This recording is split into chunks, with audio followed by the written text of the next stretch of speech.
Hi, I'm Simon with AppliancePartsPros.com. Today we're going to show you how to repair your appliance.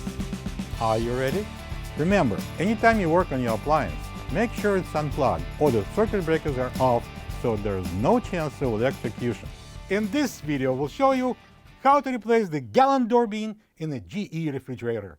It's going to be a very easy repair. Should only take a few minutes to show you how to do it. When you open up the package, you're going to get a new gallon door bean. There could be a couple of identical gallon door beans hung on the right side fresh food door.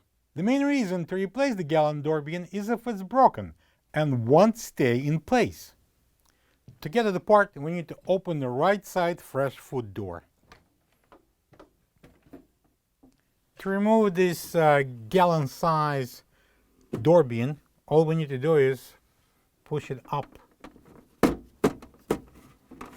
and then we can slide it out. This is the old gallon door bean next to the new one. If you don't have this part, you can get it from AppliancePartsPros.com. To install the gallon door bean in, we need to slide it between two tabs on each side and push it in all the way, and then we can press it down.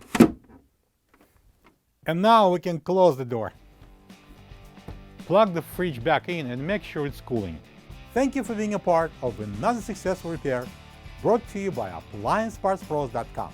For any of your future appliance repair projects, please check out our other videos available on our site, on Facebook, on YouTube, and on Instagram.